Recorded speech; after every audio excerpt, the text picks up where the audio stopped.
Let's get wild. Playoff time is upon us, and here we take a look at the AFC matchups throughout the weekend. Raiders and Bengals going to get us going on Saturday. Raiders will not be playing for the tie in this one. We can tell you that. It's going to be exciting action between Joe Cool and Derek Carr as both of those gentlemen get their first taste of playoff action. Pats and Bills going to go at it round 3 in a rubber match in Buffalo. Buffalo laying the 4 there, and then it's Steelers Chiefs as Big Ben tries to stave off the dying light. Oh, let's get our guys in the mix for some early week leans. And this is a segment that if you've been tailing it all season, well, you'd be sitting on a beach somewhere sipping drinks with umbrellas in them. And such is the life of our NFL expert, Pete Prisco. He's with us alongside the two-time Super Bowl champ, Bryant McFadden. Fellas, let's start on Saturday with Cincy. Bengals playing host to the Raiders, who have the quickest turnaround of anyone still alive. Burrow's bunch laying 5.5. Totals coming in at 49. Pete, you got one side here riding an emotional high, the other one well-rested, but coming off a no-show in their season finale. Who gets the edge in your eyes? By the way, Joe, it was a chilly 75 today in South Florida, just to let you know. You gotta I know have you the guys umbrella are in freezing there. up there. Look, I think this is a tough turnaround for the Raiders. I really do. You mentioned it's a short turnaround. The Bengals didn't play anybody last week, so they're well rested in this game. But the biggest mismatch in this game will be the Raiders' defensive front against the Bengals' offensive line. And I think the Bengals will have problems protecting Joe Burrow. I still think the Bengals will find a way to win the game. But I think the Raiders are going to hang around. That defense, the way they're playing, Gus Bradley will keep things in front of them. They won't let Jamar Chase get over the top. And I think their pass rush will influence Joe Burrow a little bit. So I think it's going to be closer than the experts say. I will take the points with the Las Vegas Raiders. I'm going the opposite direction, and here's why. The Raiders just played in a very, very emotional ball game at home against the Chargers just to get into the postseason. The first time they played against Cincinnati, it wasn't close at all. And remember, that game happened in Vegas. Looking at what Cincinnati has going for them, arguably the best trio of pass catchers in the playoffs when you look at Higgins, Boyd, and Chase. Not to mention a super hot quarterback in Joe Burrow playing with a lot of confidence, and he loves smoking cigars. And not to mention also Joe Mixon.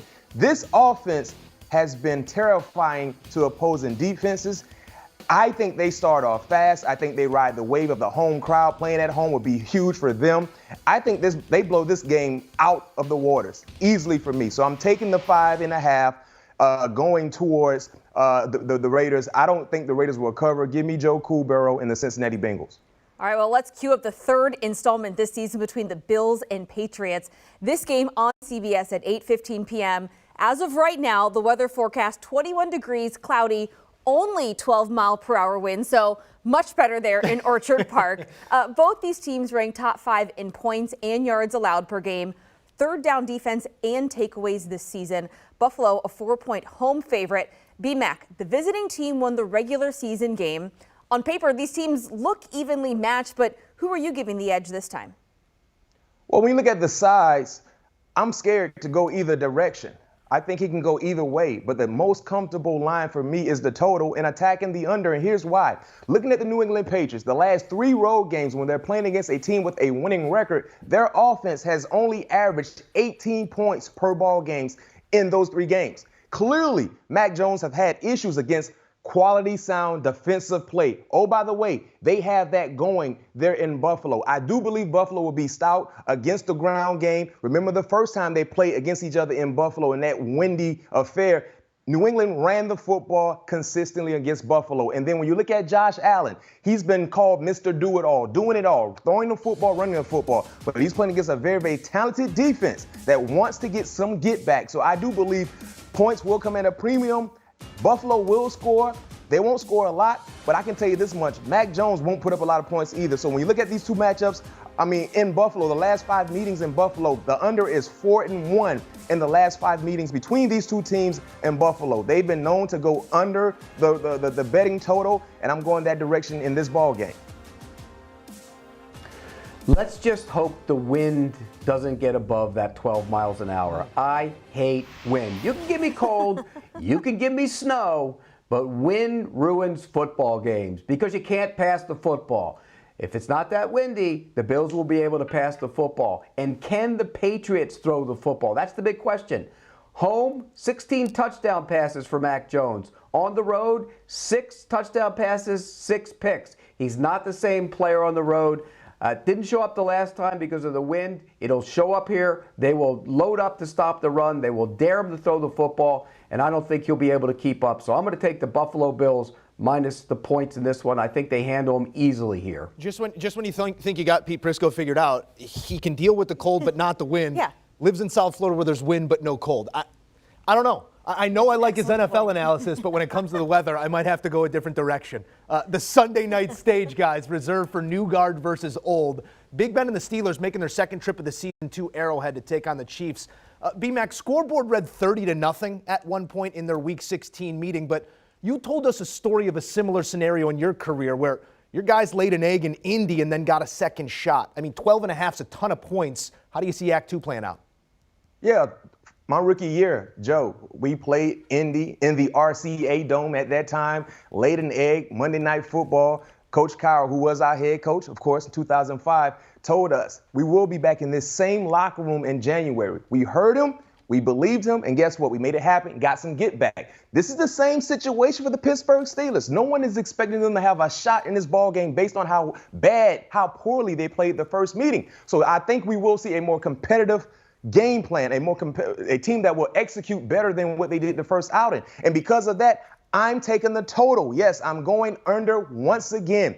The issue that I have in believing the under will hit is because Pittsburgh's offense has been a bit stagnant. They're playing against a very, very energetic defense, especially at home. You look at Pittsburgh's last 4 ball games. Offensively, they've only averaged around 17 points. And oh, by the way, defensively for the Steelers, they get a healthy TJ Watt back. They get a healthy Joe Hayden back. That could make things a little more difficult for Pat Mahomes and his offense compared to the first meeting. So I do believe the under will be the way to go in this ball game, and that's where I'm going. I think this line is bloated. If you've watched the Chiefs the last 2 weeks, remember how good their defense had played. The last 2 weeks, they haven't been very good. And I think the Steelers are going to be able to go in there and run the football on them. They're going to try and keep Patrick Mahomes off the field. Yes, the Steelers have problems against the run.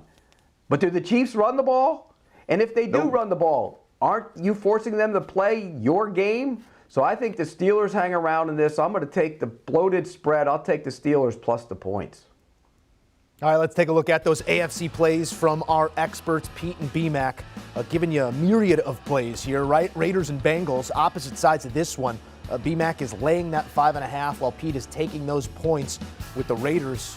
And some of that momentum that they gained in Week 18. Patriots and Bills, meanwhile, a little correlated parlay there for you. Maybe Bills minus the 4 for Pete. B-Mac's playing that one under the 43. And for the Steelers and the Chiefs, both of our guys saying a lot of the same things but playing it differently. Pete is taking the Steelers, all 12.5 of those points, while B-Mac is playing it under the total. All right, the NFC playoffs start with a wild slate of wild card action on Sunday with the reigning Super Bowl champs, Tampa Bay, hosting the Eagles. Yes, Tom Brady against the Eagles again. Then at 4:30 Eastern on CBS, the Cowboys welcoming the San Francisco 49ers. Monday night featuring an NFC West matchup between the Cardinals and Rams. You, me, and the Green Bay Packers, where we're all going to be watching. Green Bay has the bye as the 1 seed. Welcome back, our NFL experts, Pete Prisco and Bryant McFadden. Starting, guys, with that first NFC wildcard game in Tampa. The Eagles are an 8.5-point underdog. Philly 6-3 straight up on the road. Brady and Bunch 7-1 straight up at home. Pete, which trend do you see continuing here? I think the Eagles are going to hang around in this game. And I know I played them earlier in the season, Week 6, it was 28-22, and the Eagles weren't running the football back then. Remember, that was the game that led to all the criticism about why they don't run the ball. Well, they went on to lead the league in rushing, and I think that they have an opportunity here against a good run defense. Don't get me wrong, this is a good run defense, but in the last 3 games, they haven't been as good. They're giving up about 14 more yards per game over the last 3 on the ground, and I think the Eagles are an unconventional running game. It's not just line up and run at Vita Vea. I think you can get outside with Jalen Hurts and run the football, those zone reads. I think it's going to cause problems for the Bucs. And on the other side of the ball, what do the Bucs do? They want to throw the football, but they have 2 of their biggest weapons out. They're going to have to get creative to move the football. I think that means Gronk. I think they'll double Gronk and force them to throw elsewhere. I think this is an opportunity for the Philadelphia Eagles to hang around, stay within the number. I will take the Eagles in the points. Yeah, I'm taking the Eagles also, Pete. You talked about the first meeting. It was a 6-point deficit in favor of the Tampa Bay Buccaneers. Yes, the Eagles couldn't run the ball at that time, and Jalen Hurts only had like 118 yards passing. He's playing better football, especially being able to get the ground game going, not to mention being able to establish a relationship with his pass catcher, Devontae Smith, Goddard, and the rest of the guys there. So me personally, I like the Eagles in this matchup, basically getting 8.5 points is huge. And I do have concerns with the Buccaneers offense. I know you got Captain America Tom Brady there, but you're missing Chris Godwin or Antonio Brown. That puts more pressure on Mike Evans. Gronkowski seems to be he's not creating the separation that we saw earlier in the year before his injury. So I don't know what offense we will see. But I do believe this is a great position for the Eagles to be in to be able to cover this 8.5, because I do believe they will have success throughout this ball game running the football, but you just can't do it down the teeth of the defense. You got to get creative. Yeah, it could be a steady dose of 12 package with Brate and Gronk filling in some of those roles. Maybe a little Scotty Miller season out of the slot, but 8.5, it's a ton of points, guys. Both of our gentlemen on the Philly side in that one. Let's put history in a bottle for a moment here. Talk Niners and Cowboys. Classic rivalry. It's given us some all-time moments, and this will be the 8th ever playoff meeting between the two. This installment going to feature a pair of QBs just dying to send a message to some doubters. Home side's laying 3 here. Total's coming in at 51. Pete, where are you taking us in this matchup? Yeah, how about them Cowboys? Remember, that came right 93? after the championship game victory. Yeah, but I'm not taking the Cowboys in this game. I am so impressed with what the 49ers have done over the course of the second half of the season. They've been so physical. They beat the daylights out of the Rams' offensive line the other day. I watched that tape this afternoon. They had guys on the interior rushing the passer, Armstead and Reed and Street, and they got all of them, got up and down the field and dominated, and we know they have Bosa, and they're going to get after the quarterback here. I love what they do on defense. They're better against the pass than their reputation would lead you to believe. I think they're going to cause problems for Dak Prescott in that passing game, and we know they can run the football. I think they control the game. I'm not going to be saying how about them Cowboys, because I'm taking the 49ers not only to cover, they're going to win the game outright. Wow. Bold prediction coming from Mr. Prisco. But I'm going the opposite direction, and here's why. I'm going with the home team. I am going with the home team. It's something about the Cowboys. When they play at home, when it's a huge deal, it's a big deal, they show up and they show out. They're playing against one of the top defenses in the National Football League. But guess what? The Cowboys offense, they're the number 1 scoring offense in the National Football League. They're number 1 in total offense as well. They will be ready to go. They've heard all the criticism regarding how inconsistent the offense has been. The issue for San Francisco defensively has been the secondary, has been the cornerback play. They got 3 wide receivers. I know they're missing Gallup, but guess what? Cedric Wilson Jr. has emerged to be a reliable number 3 target. And if you focus all your attention on the passing game, you still can get things going with number 21. And what we saw last weekend against Philadelphia, playing in basically a meaningless ball game, they jump-started their offense. I love that attitude, that mentality, because I believe they will start fast. And looking at the history between these two teams, the 49ers are 1-4-1 ATS in their last 6 meetings versus the Cowboys. In their last 5 meetings in Dallas, the 49ers, they're 1-3-1 ATS. They have only covered 1 time in those ball games that I mentioned. I think that trend will continue. So let's ride with the Cowboys. All right, well, if you didn't get your fill of playoff football Saturday and Sunday, just get comfy. One more coming your way Monday night between the Cardinals and Rams. The series is tied at 1 win apiece in the regular season between these two. And once the best in the NFC, they've since stumbled. Now the Cardinals a 4-point underdog here. B-Mac, which way are you leaning in this wild card matchup? I'm going with the home team as well. Again, Sherry, the thing about the Cardinals that I'm concerned with, the passing game hasn't been the same since they lost DeAndre Hopkins. They're not running the football well. They have issues protecting Kyler Murray. And when he's not comfortable, he struggles a little bit. And defensively, they've been giving up some things as well. So me personally, when you look at the issues and the concerns and you're playing on the road, it's going to be tough.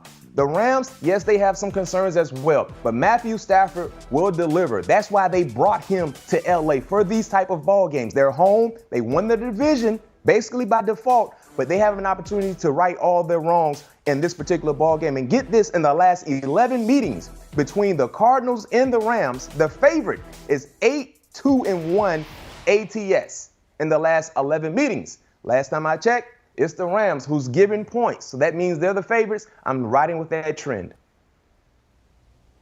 Well, the last time the Cardinals played in this stadium earlier in the year, they were an underdog, so they bucked that trend and won the game outright. I don't think they're going to win the game outright, but I think they're going to hang around. After watching the Rams against the 49ers, the offensive line was awful. And I think they're going to throw a ton of blitz looks at Matt Stafford and hit him a lot. I think it's going to be a real struggle. And on the other side, the Arizona offensive line not playing that well either. So they're going to get hit a bunch. Kyler Murray, Aaron Donald and gang is going to get after him. It's probably going to be a low-scoring game, but I think the Cardinals hang around. I think the Rams will win the game, but I'll take the 4 points in Arizona in this one. We're going to have to see what Kyler can do. He does play well in Texas. He is from there. Thank you, guys. Taking a look now at your NFC wildcard wagers recaps. I think I heard B-Mac say this more than anything. I'm going in the opposite direction when he talked about his picks versus Pete. You see here, they only agree on the Eagles. Pete going with the Bills. No, I'm sorry. We have the Cowboys. B-Mac going with the Cowboys in this one. Then Pete going with the Cardinals. B-Mac sticking with the Rams.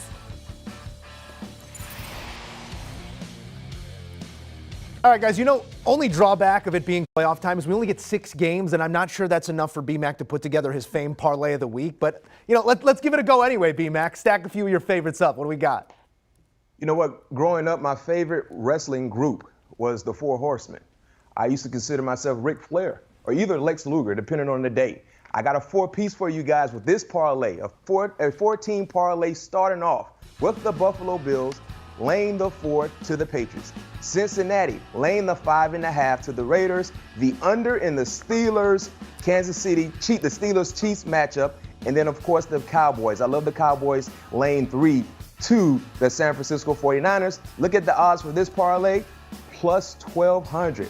Plus 1,200. So a $100 wager, get you a cool $1,200.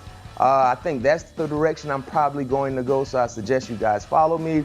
Pete, if you want me to front you for my parlay, it's no problem. It's no problem. We're teammates. I'll front you for the parlay. And I don't want any other winnings. You can take it off because I'm a team player. Hey, B-Mac, I want nothing to do with your parlay, just like I had nothing to do with your parlay last week, and you lost, and you owe me dinner when we see you at the Super Bowl. Remember, I'm the winner. You lost last week. No. I said what I said was when I win my parlay, I have dinner for you. You're right. I didn't win the entire parlay last week, so I don't owe you dinner just yet. I have to win this parlay first. B-Mac, before we go here, can I get a Ric Flair woo? Can you send us out on a woo? That was solid. There's no better way to end it, gentlemen. We appreciate the insight as always. Always a blast. Hey, you like that type of energy? You get that type of energy. B-Mac, P2, breaking it down on all things covered. They sit down with some of the biggest names in sports and entertainment for can't-miss conversations week in and week out. Download and follow All Things Covered.